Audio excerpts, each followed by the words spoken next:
Welcome back to the Fulfilled Female Entrepreneur Podcast. It's your host, Cassandra Rosa. I'm a certified coach and healer and intuitive business coach. And the mission behind all that I do is to help you to create a fulfilling life and business.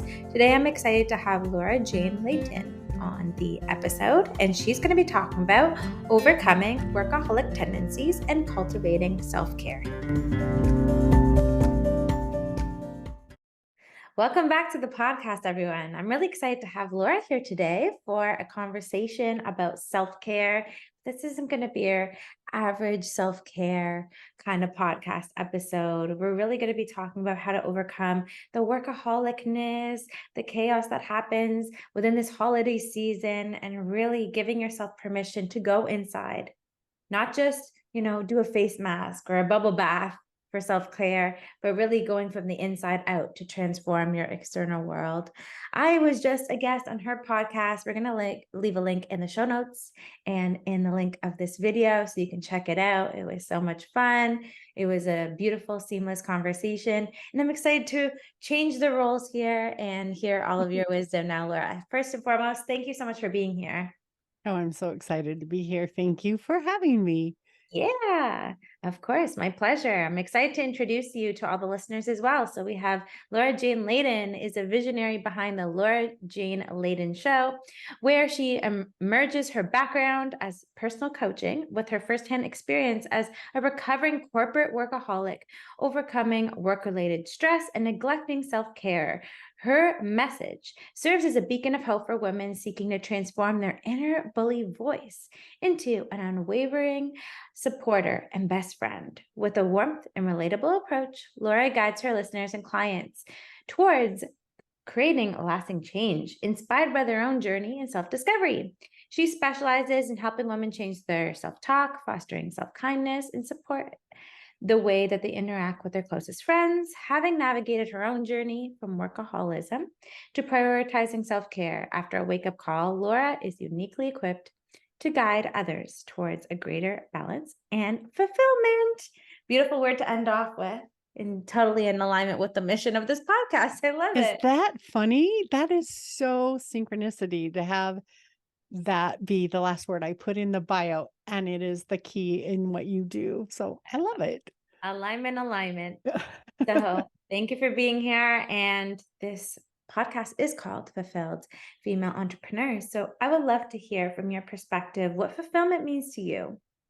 Oh, just that. When you eat a meal, you can walk away from the table hungry. You can walk away from the table fulfilled, or you can walk away stuffed and miserable. And it's finding that balance in life of, am I eating enough? Have I eaten too much? Or is it just right? And to me, fulfillment is feeling just right, not wanting for more and not wishing for less. That gratitude of things are perfect just the way they are right now. I love that. I love the way that you explain that. And my mind went to, isn't it Goldilocks and the Three Bears with the whole concept of just getting to that just right position. I love that perspective. And I think that that whole concept of desiring more, I think as entrepreneurs that are very impact focused, as the listeners are here, it's easy to get caught up in that desiring more. And it's not necessarily even for you. It could be for the world. It could be for your family. It could be for the greater good. So I really love how you're anchoring into that gratitude of all that you have in the present, nothing less and nothing more. And with all that you do, helping women, helping your target market with all that you do with your podcast and your coaching, what's the most fulfilling part of what you do now and how you're serving the world? Oh my, talking to people like you. I have so much fun with the guests and being on shows. Yeah, you get in this little bubble. We live in a neighborhood that is so small compared to the world. And you kind of get used to being either the odd duck or, you don't realize how many amazing people there are out there until you start talking to them and you go, oh my gosh, I am not the only one that thinks we can be fulfilled, that thinks we can do our best and be grateful for right where we're at. And so that is my favorite part. I usually record midweek, and those are my favorite days. I leave so excited, like fulfilled. When I used to go to the corporate office every day, I'd come home drained. This fulfills me. And as our listeners learn to fulfill what just makes them feel good, they are going, it is just like being able to breathe again. You're Yeah. not struggling. It's just natural. You don't have to think about breathe, breathe, breathe, breathe. It just comes. And when you hit that point in your life, you're no longer forcing things. It just happens. Yes. I love that you said that. So many of us forget to breathe.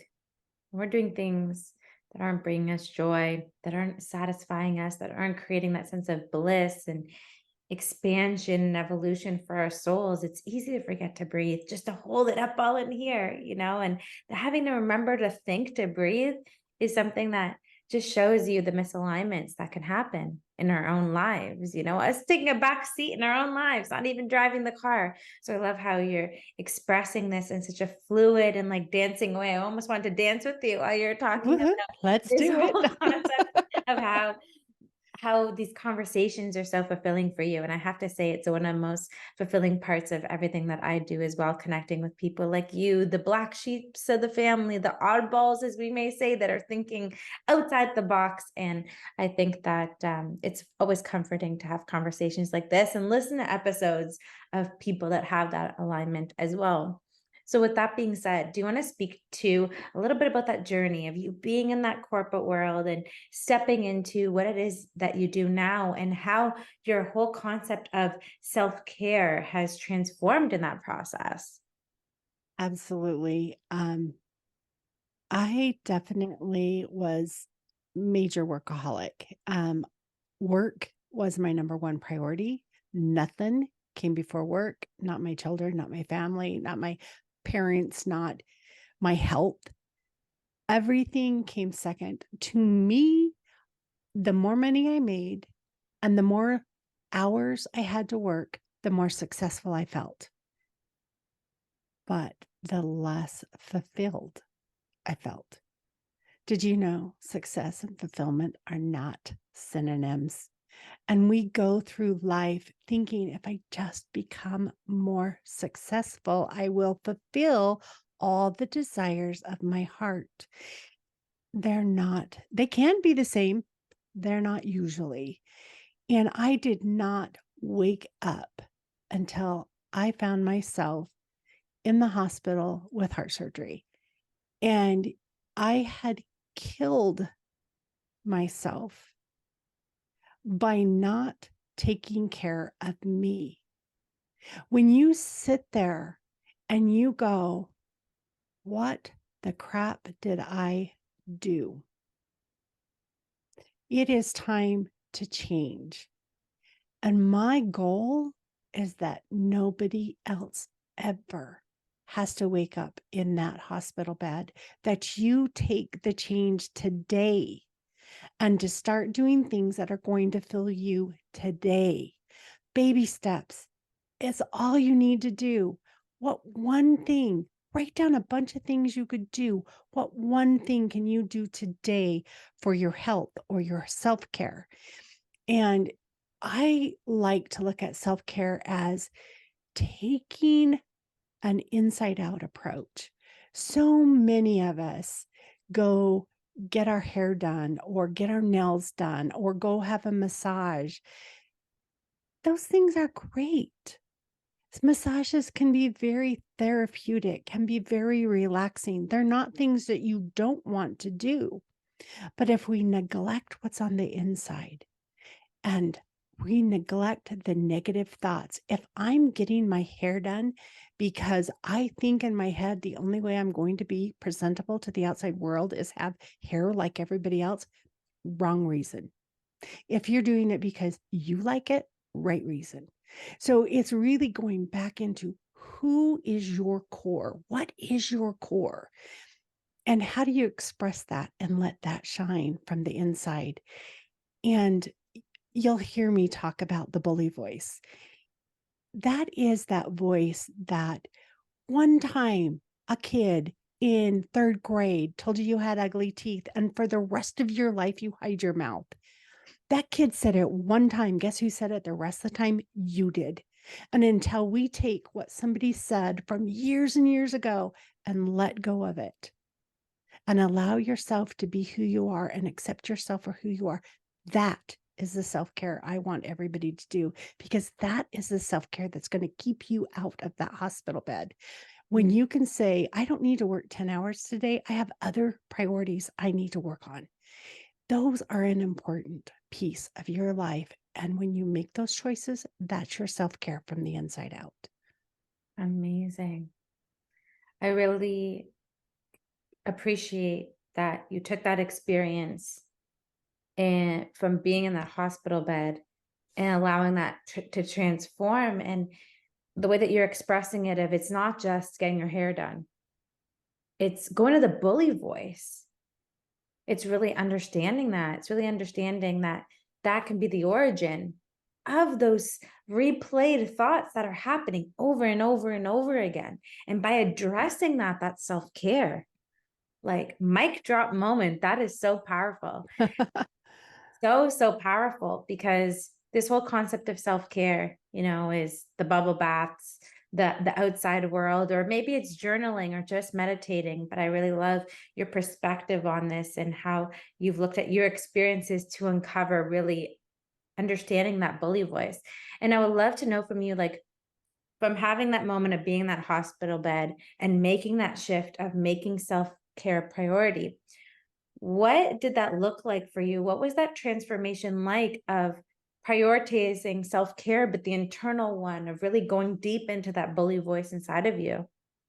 Oh, it's been very evolving. So it's not something that happens overnight. It's something that you do baby steps. And that's why on my podcast, I have a weekly challenge. Every Monday, you get an episode that's a new challenge. And they're things that little baby steps. You can do this week. This week, we're going to stop saying sorry. Guess what? Sorry is a shame. We have been trained that when you say sorry, you did something wrong. And half the things that we apologize for are not wrong. Yeah, Mm. I was so trained to say sorry that I would run into a wall and say sorry. It was just that immediate response. You do this, and guess what?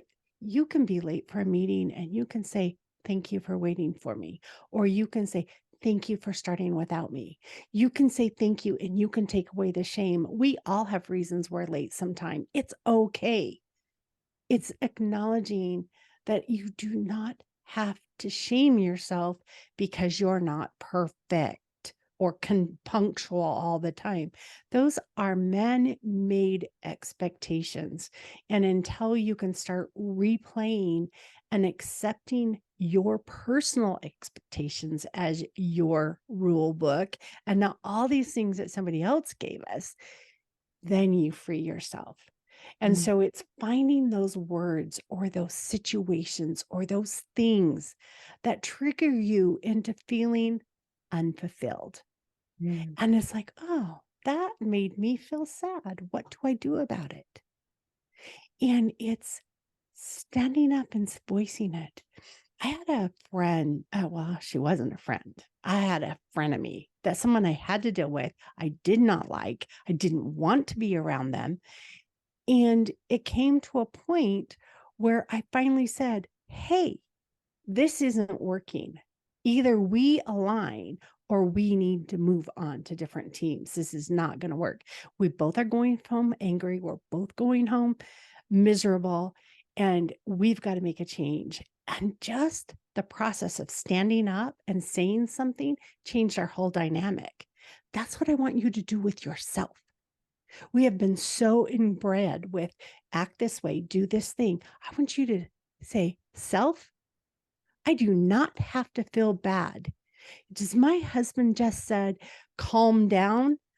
I do not have to feel shameful.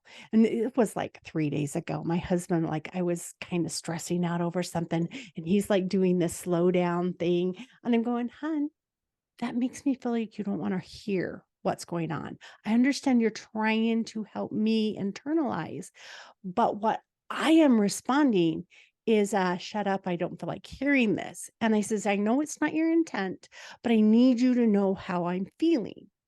The second you can find words and share the way you're feeling, that is self care from the inside out. That is acknowledging I have a trigger. I need to fix it. But right now, I need to let you know it's a trigger because it's not fixed yet. And learning to change our responses. If somebody does something that you're not comfortable with, we change a response. We can't change the outside person. You can't change that. It's impossible. Well, you could be a hermit and then you can bring in a little bit more control, but you still have weather and all that other stuff that it's just going to happen. So it's learning to change your responses. And that's why I just so much go to this self care from the inside out, because as we change those triggers, as we change those expectations, as we take away the shame, we release ourselves from that being at the buffet, overfeeding ourselves and feeling full because somebody said the more money I make and the more successful and the more hours I work, the more I am successful. Nope. We need to be personally successful. Mm. And that's when you stop, when you're comfortable and you allow yourself to be you. I'm so captivated by you. I'm so captivated by what you're saying. And you're completely opening my mind to all the different ways that maybe I've been giving self care to myself that I wouldn't even label it that way. Or I'm like recalling all these things in my life. You know what? Maybe I should make those adjustments so I can show more self care to myself. And as a Canadian, sorry, sorry, sorry, we're the polite ones, right? It's easy to get caught up in that. And I really love that you gave that as one of the examples that you're giving your listeners on your podcast, and that challenge to be able to incorporate more of that. But what are some of the other most profound forms of self-care that you've done for yourself since that pivotal moment, that were internal and intrinsic, that allowed you to make that shift and that transformation of where you are now? One of the things that I didn't allow myself to do for a lot of years was have friends.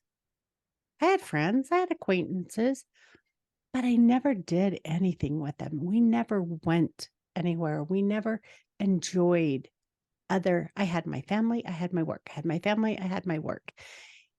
And the very first thing I did was allow myself to do things with other people.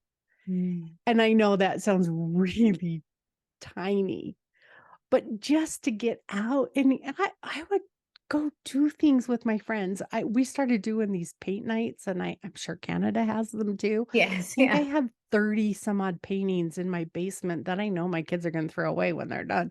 But it was time with my friends. It was time when I didn't have to think about taking care of my family. It was time I didn't have to think about work and all of the deliverables that I had. And finding those few things that you can expand and allow yourself to be you, then it becomes a very beautiful life. Mm. So good. So many practical things to apply, so many things to focus on and reflect and ponder on.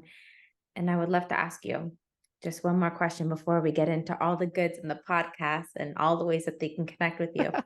If people are looking and reflecting on their life and they're trying to uncover where they should start for them to incorporate more self-care and prioritize that, not just think about it, but prioritize it and act on it, how can they uncover where to start for them? I think first we need to understand that self care and self assuredness is not arrogance. It's not selfish. It's not any of those things. And until you can realize that it's not those things, you will struggle. And so it's taking that example of the airplane. Put your mask on first and then your children's. Mhm. Oh, Why? It's so much easier just to get that done and then do my own. Because with you, if you do not take care of yourself, you cannot take care of the others. There's a quote out there that says, oh God, my brain farts. Like I can't remember. So give the world the best of you, not what's left of you. And if you are giving and giving and giving, and you're not taking the time to fill your own cup, you don't have enough to share. And so, first of all, take care of your needs. Eat, sleep, socialize. Those things are so important to our foundation. And if you've never ever socialized, pick one thing. If you've never eaten healthy, pick one change. If you've, I had to start with just making sure I had a glass of water in the morning. Uh, that was my first step. When Mhm. I got to reclaim my health, I don't know how. For so many years, I haven't put myself or my nutrition first. What do I need to do?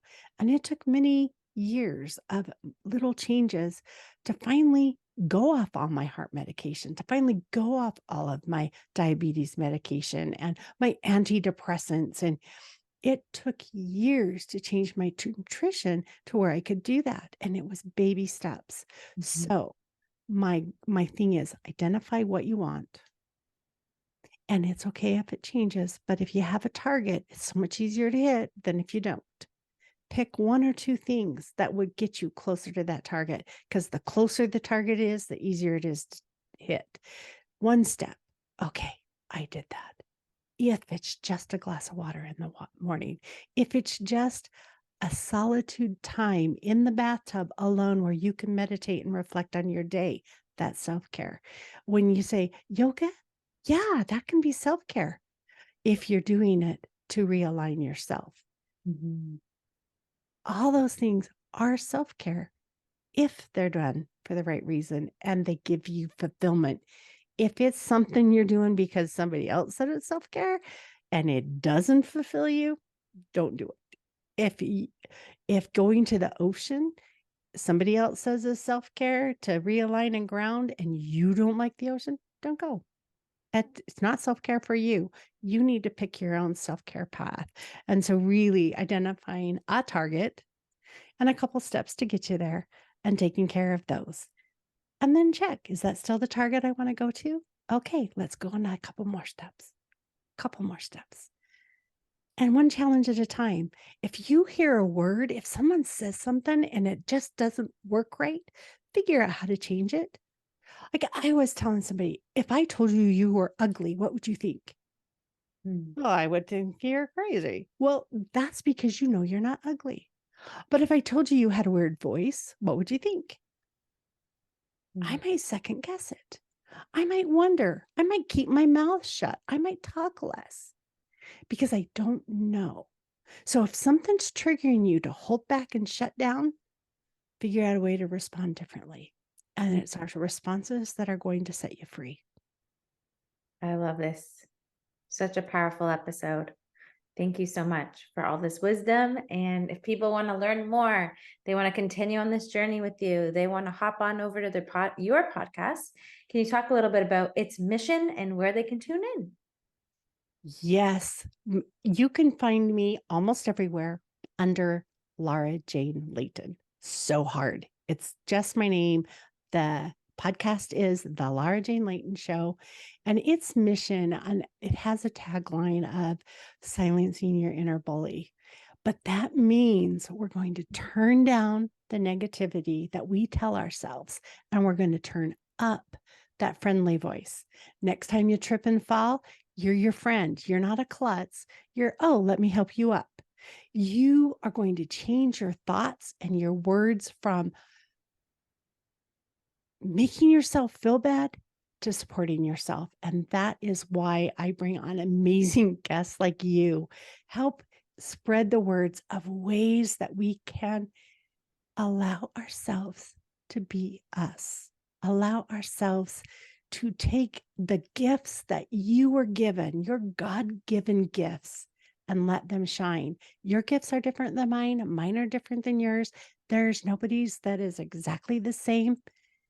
And you know why? Because if we all had the same gift, we'd all be dentists and everybody'd have great teeth, but our hearts would be failing. We have different reasons and different things for a reason. We would have no cops. We would have no fire department. There's variety because variety works. And embrace your own flavor of you. And if you want to hear all of the amazing ways to take care of yourself, stay tuned for our podcast. It's the Laura Jean Layton Show. And if you're going anywhere else, Facebook, LinkedIn, my website's all Laura Jean Layton. So you'll find us. Amazing. Thank you so much. This was an amazing episode. I appreciate our connection. I appreciate all your wisdom. Thank you, thank you, thank you. Oh, Cassandra, thank you. It's been wonderful. And I've had a wonderful afternoon spending it with you. Yes, me as well.